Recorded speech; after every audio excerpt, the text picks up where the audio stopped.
And here we are again. I'm back, actually, because Nicole was doing the last couple of slots. And I'm very, very glad that we have a very well-known guest for the TechLounge here at CeBIT. It's Christian Morales, the Vice President and General Manager for Intel in EMEA. Christian, good to have you. My pleasure. Here we are again. It's CeBIT again, right? Absolutely. How do you like it so far? Well, this year I really like the booth we have. Yeah. I like the themes. I like the real experiences we have of what we do from, for example, to help, a wine to be better. That's an example of a wine grown here in the Mosel in Germany, but using the technology, the cloud, the Internet of Things, just to make predictives that will allow the growers to just bring better experiences to the users. I like the experience we have with the connected watch. Yeah. Last year we talked about it. This year we have it. Yeah. And you can do a golf swing, for example. That's a great experience, and you can see on a device exactly how you did it, because you have this watch that is analyzing through an application your gesture and your accuracy and where you put your efforts, your swing, and so on and so forth.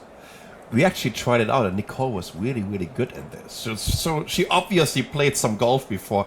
But you know what I really like about, especially the last 2 years, and you're also kind of having this on display now with this connected vineyard, is that in general, the kind of farming and agricultural industry seems to be very, very open to the digital transformation.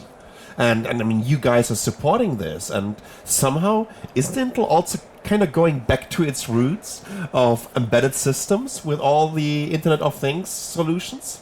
That's a good point. We were working on embedded systems about 35 years ago or so. Now those embedded systems are connected to the Internet, which means they become Internet of Things devices.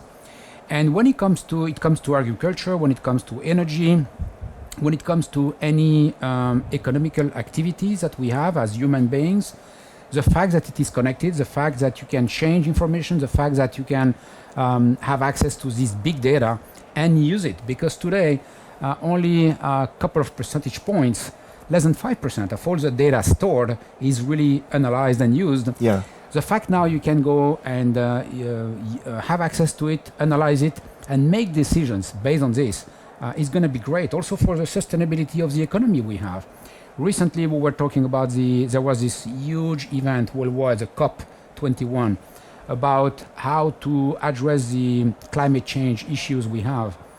If we make a world which is better connected, which means you can better plan what you're going to need, you're going to produce what is going to be needed, you're going to distribute what is needed with a better efficiency, you can really become,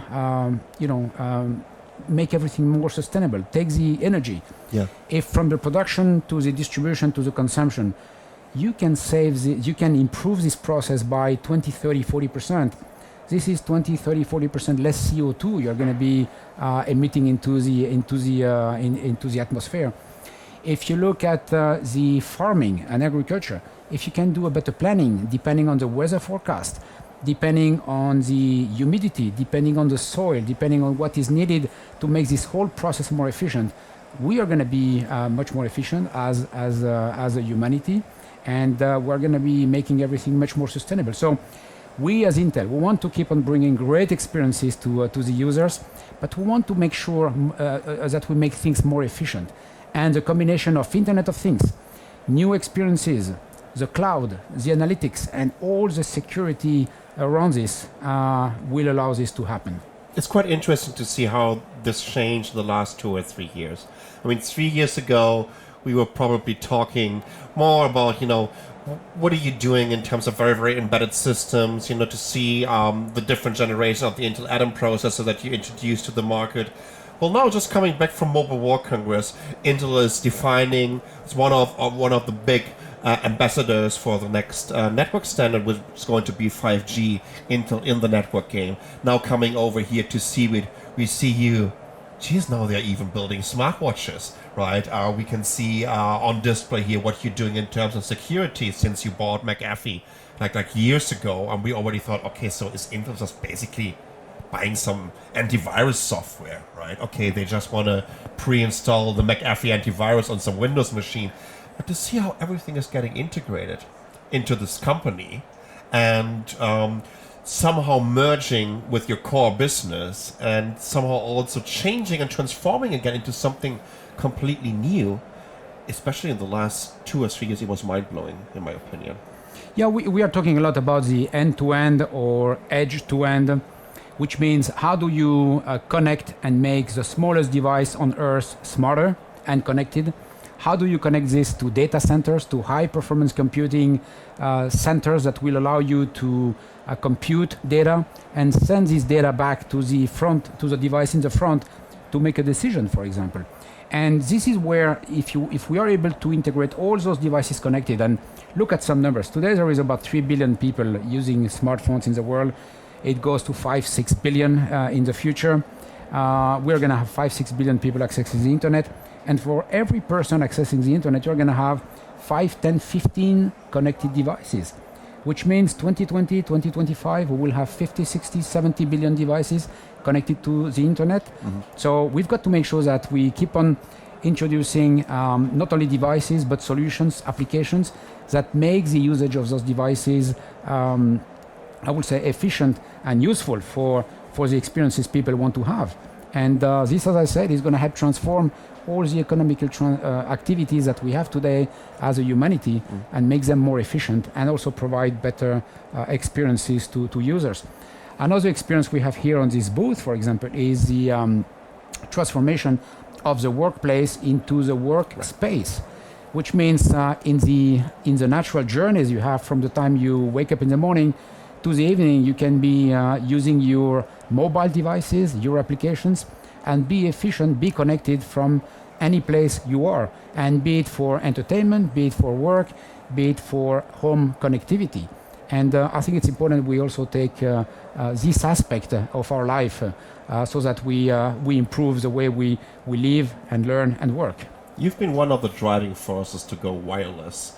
And we'll be talking about actually what you're doing with the WiDi standard, the standard that you defined in general, but also what you're doing in terms of wireless charging. And this is also part of this kind of very, very personal environment and how this is going to change, my private space, how it's going to change, because I think just cables just don't fit into this, mobile world, into this world of connectivity. And this is definitely also something that is very, very important for Intel, isn't it? Yeah, we are working, we are moving to, our vision is to have devices without wires, meaning you are connected to the internet without wires. And we took this back in the early 2000s when we said, let's go wireless. And then we introduced an architecture called the Centrino processor architecture at the time that brought as a value proposition that you will be connected to the internet without wires. And then we said, why do we need to bring all those chargers with us all the time? And then all those different adapters in the different countries. Yeah. If you do 10 different countries, you've got to have 10 adapters with you. Well, if we can deploy this infrastructure of wireless charging, then you don't have to bring those chargers with you. And while you are having a coffee or just a break, just put, or in an airport, in a lounge, just put your phone, put your PC there, and it's going to be charged. So without wires. Nothing is more annoying than coming to a hotel room, even though that you have these panels with all these different I/O ports, right? But then you need to have another cable to connect your laptop to the big screen or whatever, and just to have the wireless standard and the wireless standard that I can use just with 1 or 2 clicks or touch on my screen really makes such a difference in terms of the usability and the whole scenario. You just mentioned something, and I would like to pick up something from our talk during IFA, because I just came from IDF, and I told everyone at Intel, you know what, that was the coolest, geekiest IDF that I've ever seen. It was a huge technology playground. You basically created a toy store for developers, and they loved it, right? It was about, like a little bit like this booth here, that you can experience the new technology. For example, what you were doing with Curie, just to give you guys an idea, Curie is super small, little low power consumption SoC that they put into a handlebar of a BMX bike. And then they were doing the half pipe over there, and you were able to see all the stunts in real time on the display they were doing based on the sensors that were in the handlebar. And just the crowd were loving it and cheering it. And now coming here to CeBIT or see what was happening by the end of the year. I've already mentioned it that you can try the golf swing over here. Now that you're partnering with an iconic brand from Switzerland, with Tag Heuer, kind of getting the a premium watch manufacturer into the connected world and having an Intel processor in a Tag Heuer. That must be amazing for you as soon as you're booting it up and you can see the Intel inside. Who could have guessed this 2 years ago? Yeah, no, that's a perfect example of a premium segment brand that has great designs, and you want it to be connected to the cloud. You want to have applications in it so that you can make your experiences and whatever you do just to be better experiences. And this one on golf is one, but you can do it when it comes to skiing or when it comes to climbing or any kind of sports. We have announced a lot of agreements in the sports arena, so that we can have all those senses now and different experiences while doing sports. And you mentioned the bicycle one, but there are many more that are in the works as we speak. And this is gonna fundamentally change the experiences. So we really want to keep on bringing extraordinary experiences to the people, combining the technology, combining the performance, combining the energy efficiency that is needed so that you have longer battery lives in all of those devices. You are connected to the cloud, you have analytics behind, and all of this just gives you those great experiences. And we have to do it as seamless as possible to the user so that he doesn't feel there is all this technology around, but he can just have this great experience. Yeah. I remember about 3 years ago, Kirk Skaugen launched the 2-in-1 initiative during Computex. Now all of a sudden, you created a category which is the fastest growing PC segment of them all, of all categories. Started somehow with Microsoft, also one of our sponsors here, with the Surface. And now Samsung, HP, Lenovo, Huawei. Who could have guessed that Huawei will build a 2-in-1 PC based on an Intel Core M processor? It seems that the company is changing and evolving so quickly. Can you also feel this also internally? That it seems like, you're constantly picking up speed in terms of how you're advancing. Innovation, technology is accelerating. There is no doubt about it. We have the 14 nanometers technology ramping. We said we will launch this 10 nanometer technology in the second half of 2017. You mentioned the 2-in-1, which is the fastest growing segment in the PC category. We have the gaming sector, which is also becoming a new kind of experience with a lot of performance, a lot of graphics, great new experiences, audio, great sound around the games, and so on and so forth. You mentioned the launches that took place during Mobile World Congress, and you can see most of those devices here in this booth. We can see it. You can see them here, or you can see it in our partners' booth, in the ecosystem around here. And it's again the combination of these technologies, the architecture, the solutions, the software, connectivity, and it's about making everything smarter and bringing new experiences to users. You just made a good point, and we're talking about a little bit about gaming. Somehow, the whole gaming industry or enthusiasts are also a little bit of a driver for new technology, right? When we look at the performance that they need to get out of his rigs. I remember, like yesterday, we had a representative from ASUS here with a water-cooled notebook. Oh yeah, right? That was absolutely amazing. It came with an amazing suitcase. It is super high-end, but still, people are buying it. There are enthusiasts out there that really want to go all cutting edge in terms of technology. We have something else coming up, and seems to be the next big thing this year, which is virtual reality. And therefore, you also need a PC with some proper, I would say, horsepower, right? So this could be an amazing. Yeah, I have to say the sixth generation cores that we launched here in September during the IFA in Berlin. This has been a tremendous ramp of a new technology and new experience around the world. But we have also there is also a lot of great experiences brought by the RealSense technology. Yeah. All those cameras that allow you to have a different experience with your devices, be it PCs, be it 2-in-1s, be it robotics, be it drones. Yeah. There are those incredible drones that can fly through a forest, and thanks to the 360 visibilities that they have with those cameras, you can just use them for a lot of applications you will not have thought in the past. And in the future, we're going to see also the usage of those technologies to go in what we start calling the autonomous driving capabilities that will come in the next 5 to 10 years. So those technologies will just enable those new experiences. That's a really good point. You mentioned a drone using the wheel sense camera technology. I've been to one of the drone sessions during IDF, and there was actually a German company who built a drone using a 360 degrees wheel sense cameras around it, and they were just pushing it, right? And it was constantly stabilizing itself, and he was just flying around obstacles. And this is also going to be that's such a great technology. That's a great application done by that technical team. They are based just close to München, to our office in München, and it's just a great breakthrough experience for users. So, what kind of company is Intel right now? Are you a drone manufacturer? Are you a ship company? Are you a cloud company? Are you a smartwatch company? Are you a security company?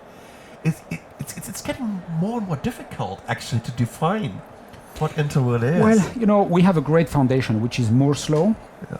And the Moore's Law just allows us to bring more performance, more energy efficiency, a miniaturization, which means we can go to the absolute smallest sensors that exist in the world thanks to this technology, make those sensors, make those devices smarter, get them connected, because we are going into an absolutely connected world, and the devices that are not connected today will become connected.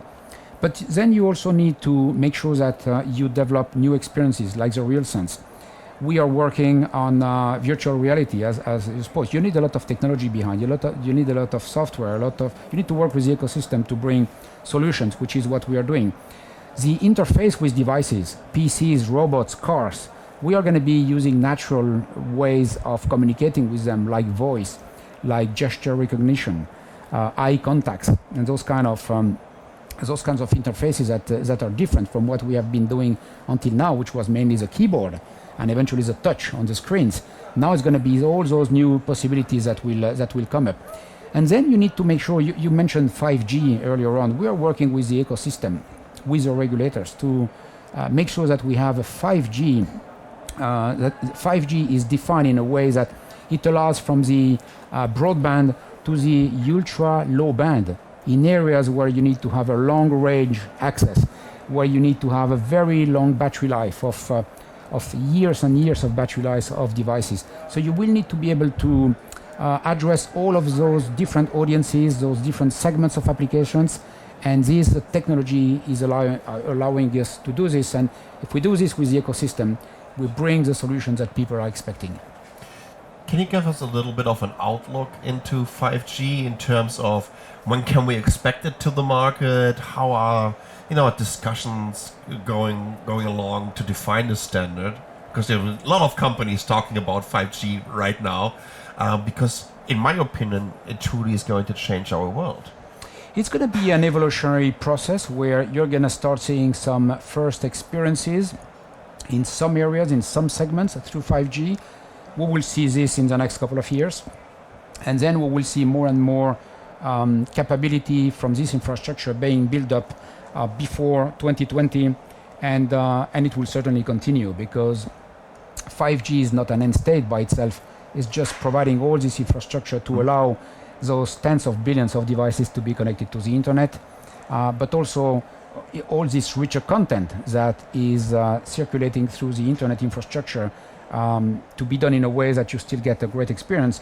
And in the case of those devices that are connected through the cloud, make sure that you can be doing the analysis of the big data and then send the decisions back to the devices and so on and so forth. So it's going to be an evolutionary process where by working with those ecosystems and the regulators, we can bring the experiences people are expecting. In general, when you look at how CeBIT also evolved over the last 2 or 3 years, because the whole show positioned itself differently, going very vertical after enterprise customers, very business-like. Is this also something, a kind of environment where it's easier for Intel to get your customers over here, to get new customers in general? Can you tell there's a different kind of vibe around here, an atmosphere here at CeBIT? Well, the opening event last night from the political leadership and the CeBIT leadership was certainly about the digital transformation. The world is going through, some leading companies are going through, Europe is going through and has to go through. And certainly the focus of CeBIT is more about this digital transformation, is more about the B2B approach, but with the spirit of the B2B2C, because at the end there is always users, there is always consumers who are going to have access to those experiences, to those technologies, to those new solutions. So it's about this transformation that is taking place. And we spoke a little bit about this in Davos, when it was about the fourth industrial revolution. And this digital transformation just encapsulates all this. And it's a fact that every part of the activity of any economical activity is going to be transformed in the years to come. And digitalization will have an impact in absolutely everything that exists today. And this transformation is really the focus of the CeBIT, and I think it's the right one. Fantastic. Christian, thank you so much for all your time again. Glad to have you here once again. And for you guys out there, you definitely need to come over to experience what's going on here at this booth. I tell you that. I told you before we started our interview, this is the booth that looks the less CeBIT-like, right? Because the booth is fun. And it just tells you that even though that we are at an enterprise show, that doesn't mean that it's going to be boring, yeah? And that this is all about, just handing out some flyers, standing behind a desk. This is about experience technology, and I think this also shows not only what Intel can do, but also how this fits into this environment over here at CeBIT. Thank you so much. Wir haben einen kleinen Break jetzt von etwa 5 Minuten und dann sind wir wieder da mit Adobe und ich glaube, Nicole und ich werden das zusammen machen. Da freue ich mich schon ganz besonders drauf. Bis gleich.